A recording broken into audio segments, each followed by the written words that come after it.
What's up, y'all? Welcome to this video. In this video, I'm doing this in my car. I'm giving y'all my reaction because I just came out of seeing Godzilla, King of Monsters. There's the movie theater right there. My favorite movie theater. And yeah, I just came out of the movie. I saw it in IMAX 3D, which is really the best way to see this movie. And yeah, going into this movie, I was having some trepidation just because I had seen the Rotten Tomatoes score, if that's what you like to go by when it comes to movie reviews and stuff like that. And when you look at that, it had like a 40%, which is not a good score at all. And the reviews, if you just read some of them, have just been terrible. I haven't really read the reviews, but I've seen some of the scores, and it's just like 1 out of 5. It's all over the place. So I was all like, man, what's this movie gonna be? But coming out of the movie, I gotta say that I gotta, for the most part, disagree. I don't think this is a terrible movie at all. Not to say it's perfect, because no movie is, and this one's definitely got its problems. But for the most part, I definitely think I had a fun time with this movie. I don't know if it was the IMAX factor that helped, just because everything just looked amazing, the screen and the sound. But even as a movie, I came out saying I definitely had sort of a fun time with that. I mean, to talk about what's good, obviously, just those battle scenes, amazing. I mean, just the scale, what they're able to pull off, just great. You get about the final battle is as good as it was at the end of Godzilla 2014. Just the scale and the way they do the special effects and all that, just great stuff. How they do it. So obviously that stuff is good. And I will say that one of the big problems with Godzilla 2014 was the amount of screen time he had. He just wasn't there a whole lot, and they really teased him so much throughout the movie. In this one, he definitely has more screen time, although what I will say is that it's not a whole lot more screen time. There's definitely kind of like, he's not in the movie as much as you would like. I would just say he's in the movie more. But the times that he is there, he does deliver. I love the design they went with this Godzilla, the effects, just the sound, and just when he's doing his thing with them battles, just great stuff. I just love watching Godzilla do his thing. For the times that you do get to see him, like I said, not in the movie all as much as you would like, but in the movie more than the 2014 one, I'll put it that way. And all the other monsters you got in this movie, the other Titans, really cool. And then you got this new Titan, this three-headed Hydra called Kidora. I think that's what it was called, or maybe that was the other monster's name. But really cool villain, definitely better than the two Mutos that we got in Godzilla 2014. But those two weren't bad villains, but this creature they got in this one, definitely really cool. And all the other monsters they got here deliver as well.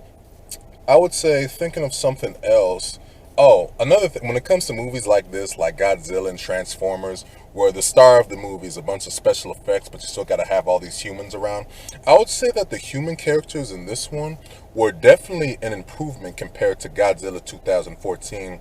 Godzilla 2014, once Bryan Cranston died, just all the human drama in that movie and all the human characters were just kind of like unsufferable. Besides maybe Elizabeth Olsen, everyone else, it was just like a snooze fest in this movie.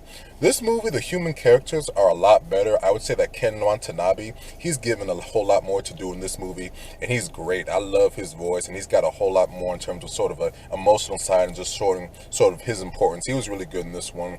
The biggest newcomers are a family of three, a husband, a mother, a daughter.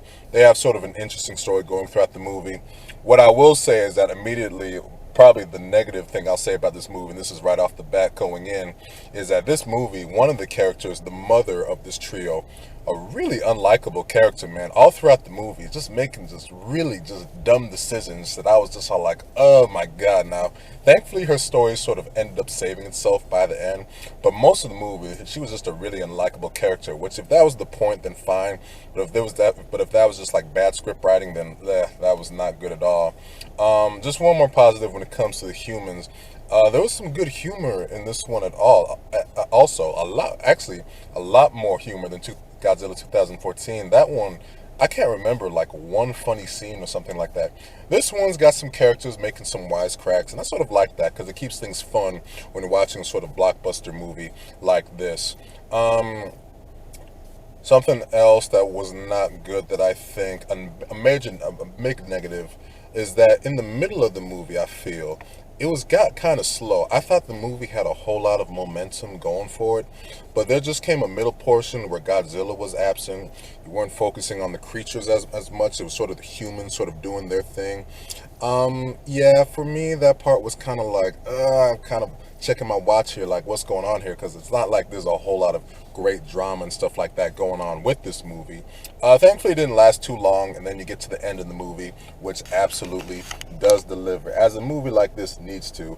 The just the final battle and all the stuff they do, just amazing, just great stuff. So much fun to watch, and the movie got a whole lot of cheers from the audience. The parts where Godzilla's doing his thing, the first fight he has with Ghidorah, I hope that's the monster's name, the three-headed Hydra. That fight after it was over, the audience just applauds just because they just were loving it, and they were applauding at the end of the final battle in this movie. A whole lot of fun, as you would expect based on those trailers. So, I mean, overall, just giving y'all my raw reaction, I came out of the movie thinking, you know what, that definitely was not terrible. I don't know, like I said, I don't know if it was the IMAX thing, factor that helped make the movie sort of better for me. But in the end, I just kept saying, hey, you know what, whatever it was, I had a decent kind of fun time with this movie. It's not a great movie. Like I said, it's got its problems, but for what it is, I definitely had fun. If I had to rate it, I'd give it probably like a 7 out of 10, which in my book, a 7 is like a good, solid movie. And you gotta know what you're going into. You're not going in to watch sort of like fucking Shakespeare here. You're going in to watch sort of a Godzilla movie.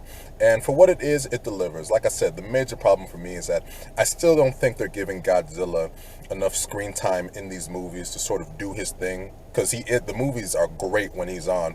But when he's not on, it's kind of all like, oh, well, all right. But like I said, the human parts in this one were a lot better, which made the movie more enjoyable to watch compared to that first movie from a few years ago. So yeah, and obviously the big thing about this one now, in terms of what's coming out next year, Godzilla versus Kong. This one's definitely got some good sort of callbacks, references to Kong.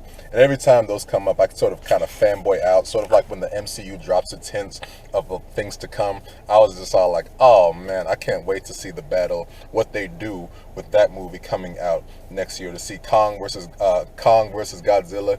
That's going to be amazing, even though I really don't think Kong, based on what they've shown, has really all that much of a chance in this fight based on what Godzilla can do in this movie.